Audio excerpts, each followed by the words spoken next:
Hello friends, welcome to the UPSC analyser. तो आज हम 16 अप्रैल का इंडियन एक्सप्रेस डिस्कस करेंगे। And if you are liking this analysis then please like share and subscribe. And if you want to join the telegram group of UPSC analyser then you can join. आपको link और channel का name description box में मिल जाएगा। यहाँ पर first page पर as such कोई भी इंपॉर्टेंट न्यूज़ नहीं है, लेकिन यहाँ पर लास्ट न्यूज़ में एक प्रोजेक्ट के बारे में बताया गया है जो कि आप केस स्टडी की तरह या एज एन एग्जाम्पल कोड करने के लिए यूज़ कर सकते हैं। तो महाराष्ट्र में एमटीएस प्रोजेक्ट है जो कि है माइग्रेशन ट्रैकिंग सिस्टम। अब इस प्रोजेक्ट का बेसिकली एम क्या है? तो MTS project is envisaged to maintain the continuity of the integrated child development schemes. तो बेसिकली यहाँ पर पोर्टेबिलिटी ऑफ स्कीम्स को इंश्योर करने के लिए फॉर द माइग्रेंट पॉपुलेशन इस प्रोजेक्ट का यूज़ किया जा रहा है। तो MTS project is envisaged to maintain the continuity of the ICDS like nutrition supply, immunisation and health checkup etcetera to migrant beneficiaries including children aged up to 18 years. तो basically portability of schemes को ensure करने के लिए यहाँ पर MTS project का use किया जा रहा है। आगे चलते हैं। यहाँ पर कोई इंपॉर्टेंट न्यूज़ थी नहीं, तो यहाँ पर हम कुछ भी डिस्कस नहीं करेंगे।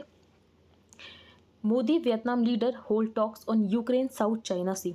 तो इंडिया और वियतनाम को डिप्लोमेटिक रिलेशंस एस्टैब्लिश किए हुए 50 ईयर्स हो चुके हैं। तो they complimented each other on the 50th anniversary of the establishment of diplomatic relations between the two countries.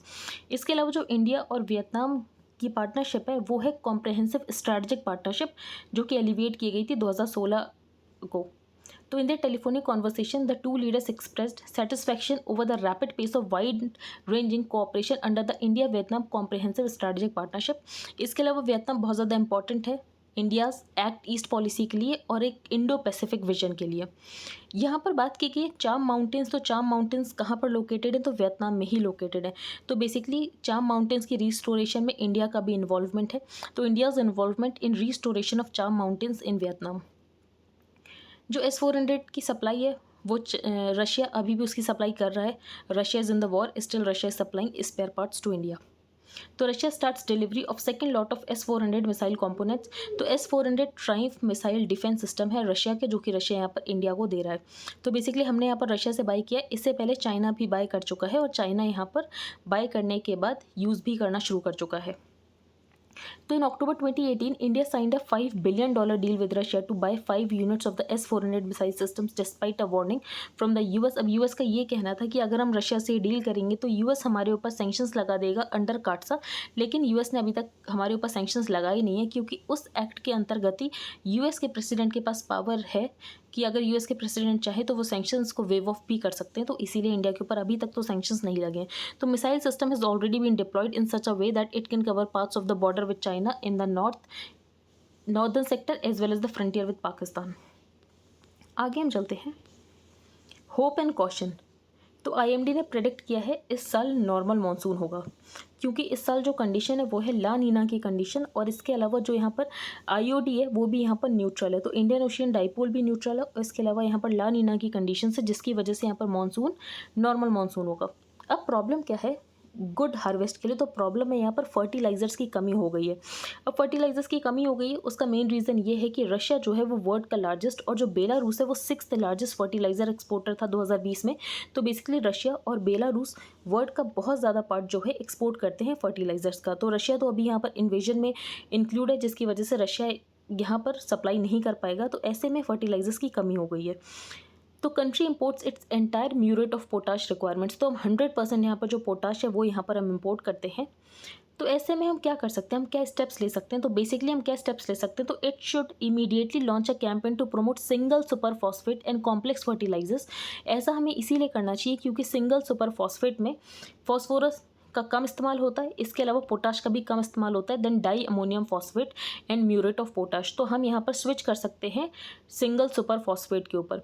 इसके अलावा फार्मर्स को अवेयरनेस फैलानी चाहिए फार्मर्स में कि कैसे आपको किस रेशियो में यूज़ करना है। इसके अलावा आप मेन्योर कितना यूज़ करो, कंपोस्ट कितना यूज़ करो, ऑर्गेनिक वेस्ट कितना यूज़ करो, ताकि अगर हम स्विच भी कर रहे हैं सिंगल सुपर फॉस्फेट पे उसके बाद भी हमारी यील्ड कम ना हो।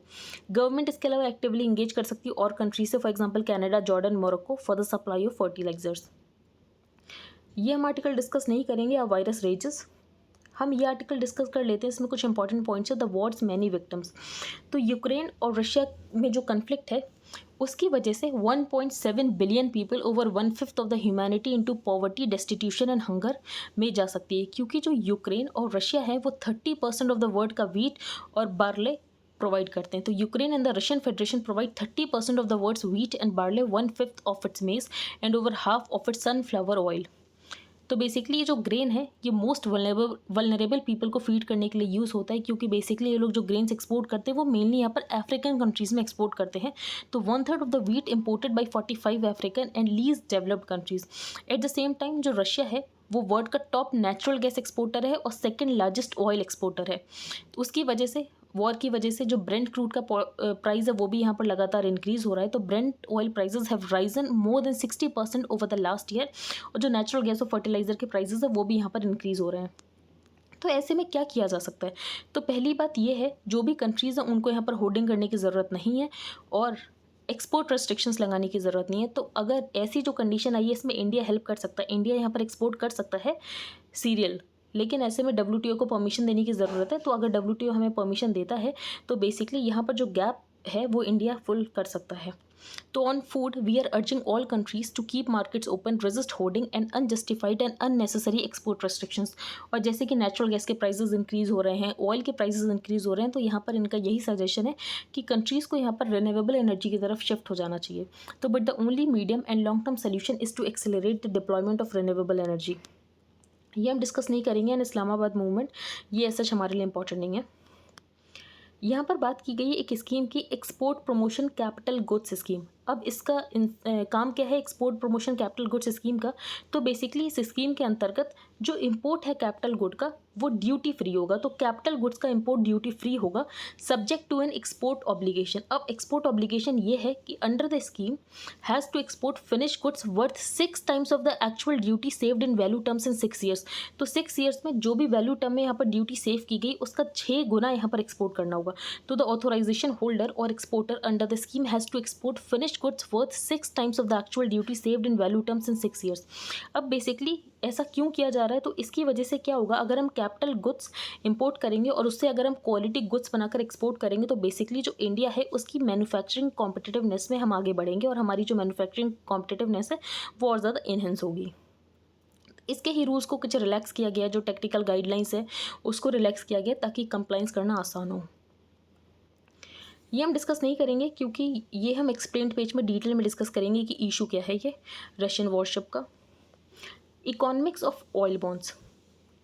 अब ऑयल बॉन्ड्स तो बेसिकली बीजेपी की गवर्नमेंट का ये कहना है कि हम यहाँ पर पेट्रोल और डीजल के ऊपर टैक्सेस कट नहीं कर सकते, क्योंकि यूपीए गवर्नमेंट ने जो यहाँ पर ऑयल बॉन्ड्स इशू किए थे तो उसका हमें इंटरेस्ट पे करना है, जिसकी वजह से हम यहाँ पर टैक्सेस कम नहीं कर सकते हैं। तो ऑथर ने पहले बताया कि ऑयल बॉन्ड्स हैं क्या और क्या टैक्सेस सच में नहीं कम किए जा सकते हैं। तो what are oil bonds, why were they issued when fuel prices were too high for domestic consumers. तो यूपीए गवर्नमेंट के दौरान जब फ्यूल प्राइसेस बहुत ज़्यादा हो गए थे तब गवर्नमेंट ने ऑयल मार्केटिंग कंपनीज़ को ये बोला था कि आप यहाँ पर कंज्यूमर से फुल प्राइस चार्ज मत करो। तो when fuel prices were too high for domestic consumers, government in the past often asked oil marketing companies to avoid charging consumers the full price. अब ऑयल कंपनीज अगर consumer से full price नहीं लेंगी तो basically oil companies तो unprofitable हो जाएंगी। To address this government ने ये बोला कि जो भी डिफरेंस होगा कि आप यहाँ पर कंज्यूमर को जिस प्राइस में बेच रहे हो और आपको यहाँ पर जिस प्राइस में पड़ रहा है तो उसका डिफरेंस के लिए हम आपको पे कर देंगे, ठीक है।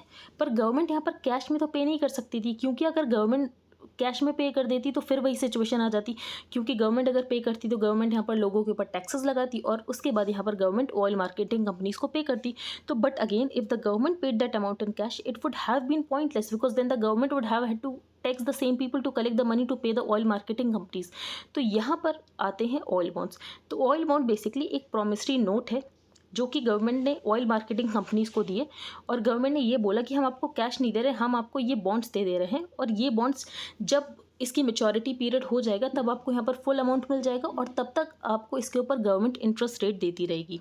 तो an oil bond says the government will pay the oil marketing company the sum of say ₹1000 crore in 10 years. तो कॉम्पनसेट करने के लिए हर साल यहाँ पर जो बॉन्ड्स यहाँ पर होल्ड कर रखे ऑयल मार्केटिंग कंपनीज ने, तो उन बॉन्ड्स के ऊपर यहाँ पर मिलेगा उनको इंटरेस्ट रेट और जब रिडम्पशन का टाइम आएगा तब यहाँ पर पूरी मेच्योरिटी का जो भी प्राइस है वो यहाँ पर ऑयल मार्केटिंग कंपनीज को मिल जाएगा। तो बेसिकली आपको ये समझ आ रहा होगा कि लाइबिलिटी जो है वो आगे बढ़ा दी गई। तो thus by issuing such oil bonds the government of the day is to able to protect subsidize the consumers without either ruining the profitability of the OMC. और यहाँ पर गवर्नमेंट के ऊपर भी बजट डेफिसिट नहीं हुआ क्योंकि गवर्नमेंट ने यहाँ पर बॉन्ड्स इशू कर दिए। As discussed earlier there are two components of oil bonds. तो पहला तो इंटरेस्ट पे करना है और दूसरा यहाँ पर जो टोटल अमाउंट है वो पे करना होगा। तो the annual interest payment in the final payment at the end of bonds tenure. और बॉन्ड का टेन्योर कुछ भी हो सकता है, 5 साल, 10 साल, 20 साल। और इस इंटरिम टाइम में यहाँ पर इंटरेस्ट रेट पे करना होगा। 2014 से लेकर 2022 तक जो सेंटर ने टैक्स कलेक्ट किया और जो स्टेट्स ने टैक्स कलेक्ट किया है पेट्रोलियम प्रोडक्ट्स को टैक्स करके, वो अमाउंट ऑफ 43 लाख करोड़। और यहाँ पर जो इंटरेस्ट पे किया गया है ऑयल बॉन्ड्स के ऊपर वो सिर्फ 2.2% of the total tax collected. तो that means the total pay out by the India government till date on the account of oil bonds is just 2.2% of the total revenues earn during this period. अब क्या यहाँ पर जो bonds issue किए गए वो सिर्फ यूपीए गवर्नमेंट करती है? तो ऐसा नहीं है, ज़्यादातर गवर्नमेंट्स यहाँ पर बॉन्ड्स ही इशू करती हैं। तो this is why each year the physical deficit is so keenly tracked, क्योंकि यहाँ पर क्या करती हैं जो ऑर्गेनाइजेशंस होती हैं वो यहाँ पर बॉन्ड्स इशू करती हैं ताकि गवर्नमेंट का यहाँ पर फिजिकल डेफिसिट बढ़े ना। फॉर एग्जांपल आपको पता होगा गवर्नमेंट यहाँ पर एक्स्ट्रा बजटरी रिसोर्सेज का यूज़ करती है, ऑफ बजट बोरिंग का यूज़ करती है, ताकि यहाँ पर गवर्नमेंट का जो फिजिकल डेफिसिट है वो ऐसा दिखे कि वो पूरी तरीके से यहाँ पर ट्रैक में है। इसके अलावा यहाँ पर एनडीए गवर्नमेंट ने रीकैपिटलाइजेशन बॉन्ड्स इशू किए हैं जो कि 2.7 लाख करोड़ के हैं। तो बेसिकली ये तो ऑयल बॉन्ड से भी बहुत ज़्यादा कॉस्ट है। तो take the current NDA government itself which has issued bonds worth ₹2.7 lakh crore, twice the amount of oil bonds. तो आई होप आपको क्लियर हो गया हो कि ऑयल बॉन्ड्स हैं क्या। बाकी ये डेटा ऐसा इतना इंपॉर्टेंट नहीं है। Why dominating black sea is crucial for Russia. तो यहाँ पर रशिया की जो वॉरशिप है मॉस्को, उसको यहाँ पर यूक्रेन की मिसाइल ने हिट किया जिसकी वजह से वो सिंक हो गई है। तो sinking of the warship Moscow the 600 foot 12,500 ton flagship of the black sea fleet is a serious setback to Russia. उसकी वजह से यहाँ पर रशिया का मोरल डाउन हो गया है और यहाँ पर जो यूक्रेन है उसका मोरल थोड़ा ज़्यादा बढ़ गया है। अब ब्लैक सी इतना ज़्यादा इंपॉर्टेंट क्यों है? तो ब्लैक सी जो है लिंक करता है सी ऑफ मरमरा को through the Bosphorus and then to the Aegean through the Dardanelles strait. तो यहाँ पर दो स्ट्रेट हैं, बॉस्फोरस और डार्डेनल्स स्ट्रेट। आपको लोकेशन पता होनी चाहिए, सी ऑफ मरमरा का है, एजियन सी का है, आइनियन सी का है। तो ये लोकेशन आप एक बार मैप में देख लेना। जो ब्लैक सी की फ्लीट है उसमें रशियन नेवल वॉरशिप्स हैं, ब्लैक सी में, सी ऑफ अजोव में है, ईस्टर्न मेडिटेरेनियन में है और ये सब हेडक्वार्टर्ड है सेवस्तोपोल में। सेवस्तोपोल जो है ये क्रेमियन पेनिनसुला में एक पोर्ट है और 2014 में रशिया ने क्रेमिया को एनेक्स कर लिया था।